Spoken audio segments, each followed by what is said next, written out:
Hi, this is Jen Rubin, editor-in-chief of The Contrarian.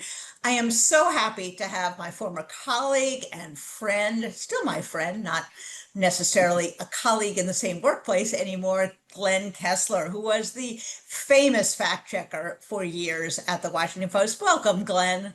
Glad to be with you. Oh, it's so nice to see you. You have left the Post, as have so many of our dear, dear colleagues and great journalists. You wrote a final column in which you kind of talk about the change in fact checking and what's become of it. Talk to us a little bit about that, and most specifically about the reaction of politicians when you ask them about statements that may or may not be true and how they have interacted with you over the years.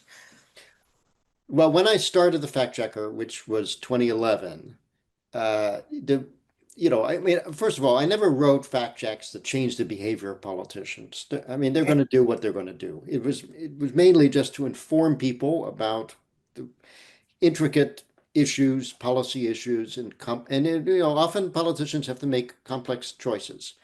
Um, and in the beginning, a lot of politicians, they would exaggerate, but they would try to be tethered to the truth. And I found that particularly in the 2012 election, both Mitt Romney and Barack Obama responded to fact checks and changed their language because they realized they'd gone a little too far. Uh, the dividing line I put in the article is June 2015 when Donald Trump showed up.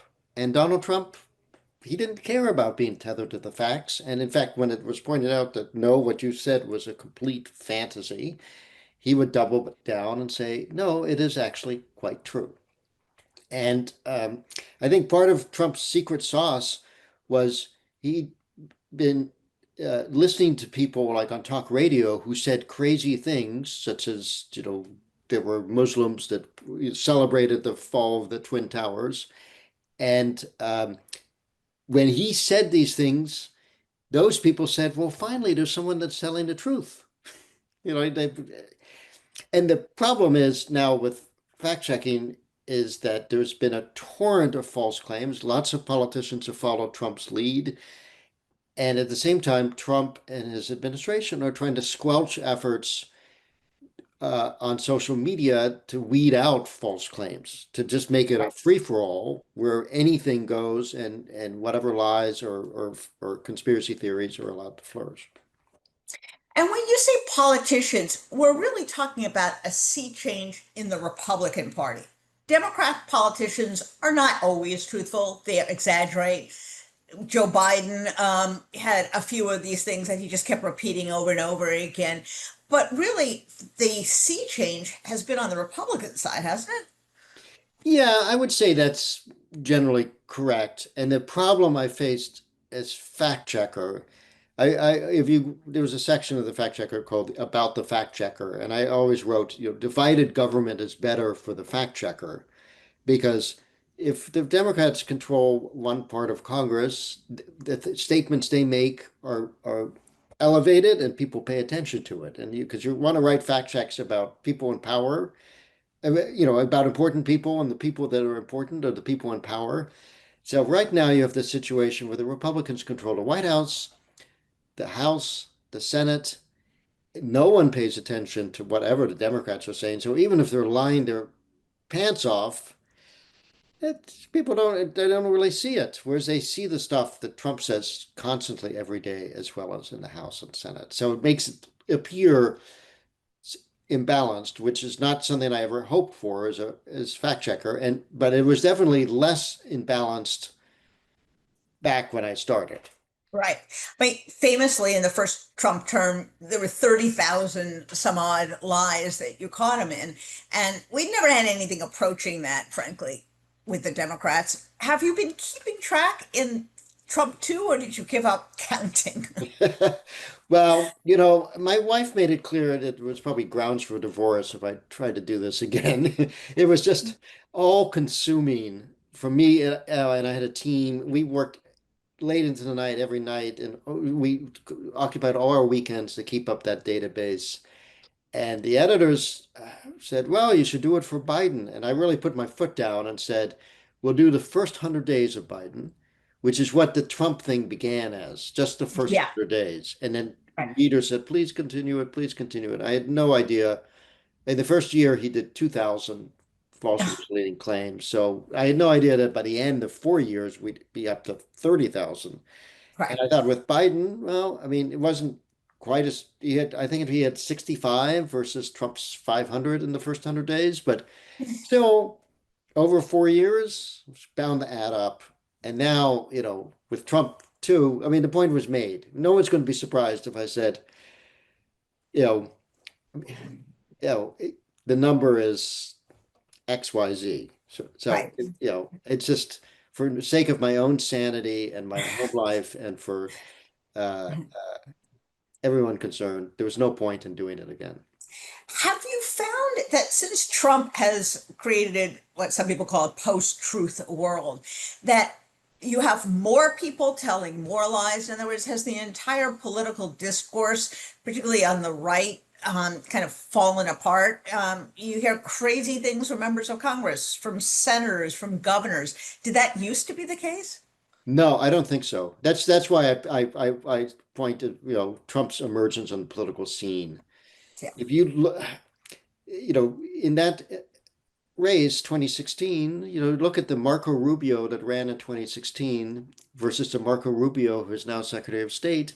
Yeah. It's really not the same person. And in my article, I note that the State Department, which I covered for, almost a decade before I did the fact checker, that they put out a tweet having to do with the European Digital Services Act, which, is supposed to help, force social media platforms, control, make sure there's no false information circulating.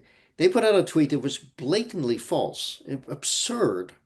And and when I asked them, what's the evidence for this, they ultimately declined to comment.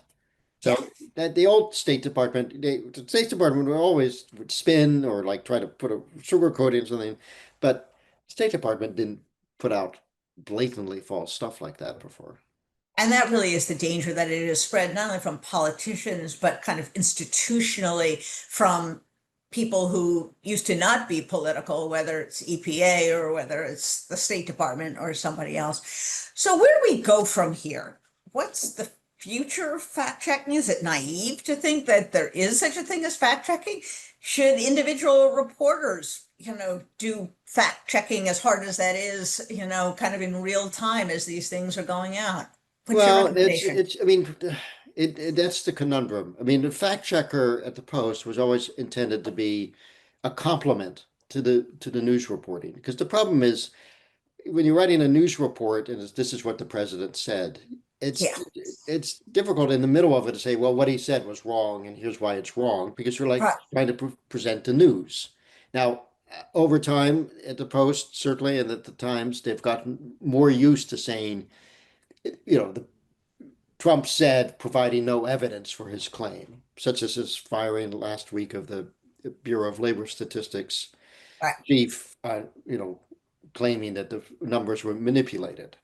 But the fact check was designed to allow someone to go deep into a statement and explain, in detail why this was wrong, which you can't really do in a news story. Yeah. And the U.S. is really way behind a lot of the rest of the world. There are fact checkers that have sprung up there are now 400 or so fact checking organizations that have started since I began in 2011. And, the Europeans and the Brazilians, they have pretty strong, robust uh, rules that require social media companies to monitor fake news, so to speak. Yeah. Um, and that's why Trump is going after them. I mean, Right. not many people know that the Brazilian uprising, not uprising, but the attack on the Brazilian Congress was generated mostly because of clips from Fox News and Newsmax and stuff of the January 6th attack on the Capitol. And that Mm. was used to inspire people to do the attack in Brazil. And so now the Brazilian government and Brazilian judicial system is cracking down, saying, you can't do this. and Trump is trying to punish Brazil with adding massive tariffs because he doesn't like the fact that they would police this. So it's a Yes. never-ending circle. It, so there you have it, a revolution or attempted coup started by fact checking, which is something we never thought we would have before. There are many media reporters, ombudsmen, including one of our former colleagues, Margaret Sullivan, who suggests what the so-called truth sandwich, also made famous by Jay Rosen, who is a professor at NYU, which is to kind of expose the lies. You first begin with the truth, then the lie, then the rebuttal to the lie. Does that work in ordinary reporting? Do you think that's a good formula for how you kind of cabin the truth and explain to people what's going on? Possibly. I mean, there's lots of experiments used by fact checkers around the world. I mean, we tended at the Washington Post, we tended to say, here's the statement, here's all the details, and at the bottom we would say, and here's the answer. We would try Right, to lead people through it. Maybe it's not quite as effective in today's fast running media environment. There was a fact-checking organization in the United States called Lead Stories. Whenever they post something, they have a big stamp on it, like false. It says very clear. So and so said this is false. Um, but in terms of ordinary news reporting, it's like I said, it's the constraints of being of saying here's what happened, yeah, and it's the same problem. I was never a huge fan of like live fact checking during debates because I felt that people were watching the debates to hear the candidates, and they didn't necessarily want to hear reporters say, "Well, this is true, this is false," that sort of thing. Now, the one thing they do in Spain, which I always thought would be very cool, in Spain, when they have a political debate, right after the debate, instead of hear all the talking heads saying who won, who not, who didn't win, they have a half hour with the fact checkers, where the fact checkers go through and say, here's what so and so said, and here's why this is wrong. So right, immediately the audience would get things they were wondering. Well, I got that statistic. Is that really true? But it wouldn't interfere with the actual debate. right. What's your view of the word lie? As journalists, even on the opinion side, we were trained never to use that word because it denotes intent, and the idea being you couldn't really divine someone's intent. But if someone repeats a fact that's been debunked over and over again, at what point do you, as a straight reporter, not as an opinion or analysis, feel comfortable saying that's a lie? Yeah, I never liked the word lie. I feel lie is a conversation stopper because I mean, as it is, I was already doing things like here's three Pinocchios, here's four Pinocchios, and people would argue, that's not three Pinocchios, it's really two Pinocchios. Yes. That is to some extent my judgment. I've tried to be consistent, but it was my judgment in the end. Right. This is what this statement is worthy of. Um, and the use of the word lie is again a judgment. And like I said, it's a bit of a conversation stopper. And I felt like the New York Times, for instance, started to use the word lie to talk about Trump, but I felt it was like opening a Pandora's box because they never, ever, as far as I can recall, used the word lie to refer to something that a Democrat had said. Whereas Democrats do lie. It's like it may not come as frequently as with Republicans, but it does happen. So, you know, the one time I wrote the word lie having to do with Donald Trump, and I had a discussion with the editor at the Post at the time, Marty Barron. It happened because I was quoted in a New York Times article saying Marty Barron said we can't use the word lie. And Marty came to me and said, well, that's not really the truth. You can use the word lie if it's unambiguously true that it is a lie, that you can prove it. And what then happened within a few weeks of our conversation, the Trump had been saying he'd never paid off Stormy Daniels. And Michael Cohen released tapes of Donald Trump discussing the payoffs to Stormy Right. Daniels, right? It was on tape, Donald Trump. And Trump said he had no idea, he didn't know anything about it. So Marty came by my desk and said, I think we can write that story about the lie now because here it is. It's like he's on tape. Yes. So taking a big step back, I've wrestled with this. People in what you've just joined, independent media, have wrestled with this. That, as you say, the press has been kind of habituated to a certain frame, a certain way of reporting. And when one side kind of throws out the truth and throws out the normal discourse, it puts the press in a difficult position, in a bind, because if you're continually saying Trump lied, even if that's accurate, people get the impression that you're on the other side. What's the solution to the, imbalance in truth telling? Does the press just have to report it as it is and let the chips fall where they may? Do we need a different model of reporting, maybe going back to the 19th century when there used to be very opinionated papers? This notion of objectivity, didn't really arise until the 20th century. People would be surprised to know. What's your solution to this conundrum? Yeah, it, I've been so steeped decades of traditional news reporting. It's very difficult for me to venture into realm of opinion. And I mean, the whole traditional news environment is collapsing as we Yes. see, and I don't even know what the beginning, what the impact of AI will be. There was an article, it annoyed me. There was an article in the Washington Post, like we fact checked Donald Trump using AI, and all the examples they had were derived from my fact checks or other fact checkers, right? It was like, so yeah, You AI can is just, sue them for plagiarism, the AI yeah. guy. Well, I sent a note to the person, opinion editor, said, why don't you at least just acknowledge that they're borrowing Yes. Oh my goodness, that's from funny. fact checks? So, and it's not like the news coverage was all that great in the 19th century. I mean, the U.S. Yes. went to war against, and seized Space. Cuba and the Yes. Philippines based on, you know, ginned up fake news. Right. And what was the I don't know if this is made up in a movie or not, but uh, you deliver the prose, I'll deliver the war. The Yeah, publisher. exactly. So Exactly.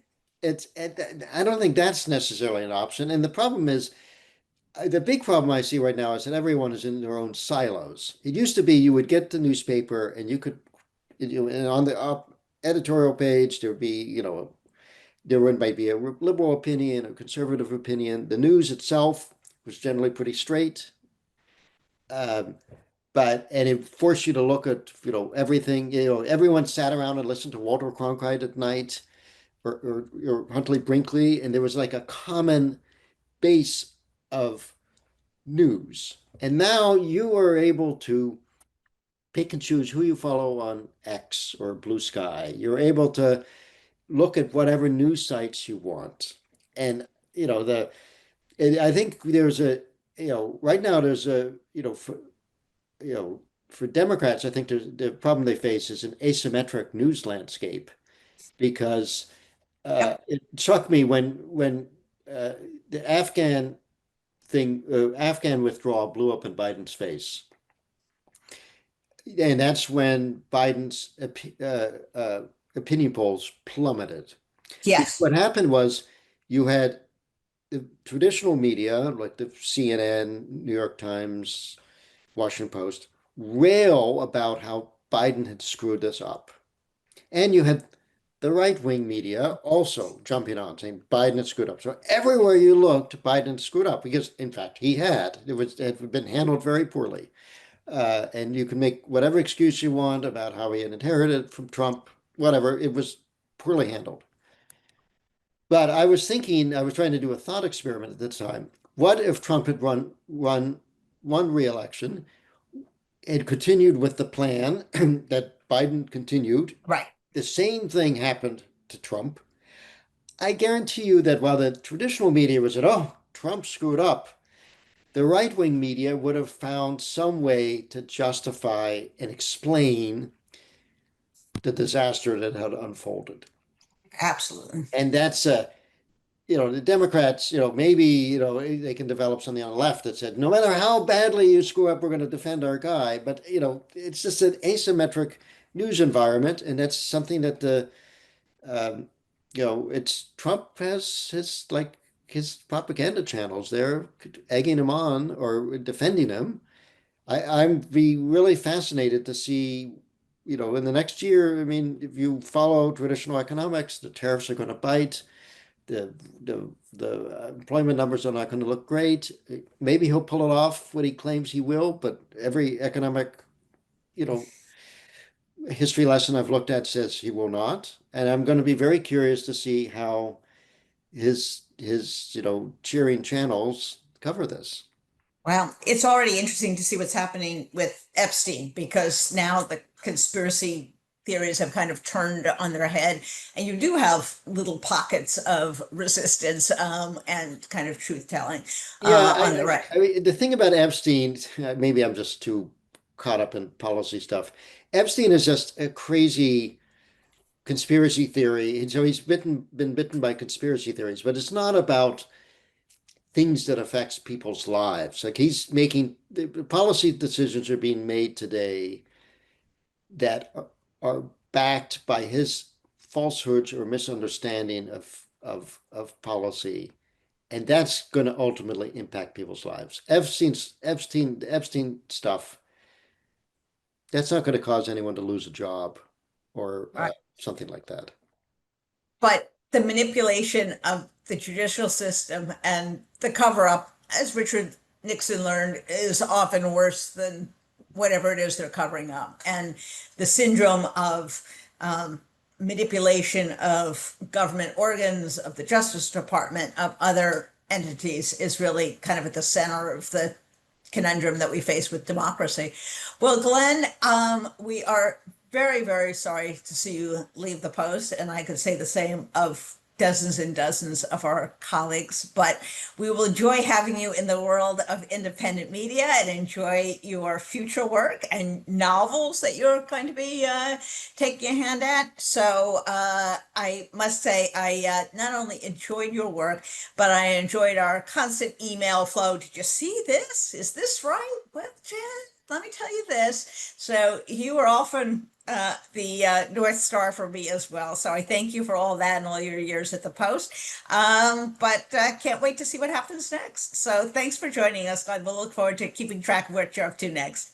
Okay, you're welcome. Thank you.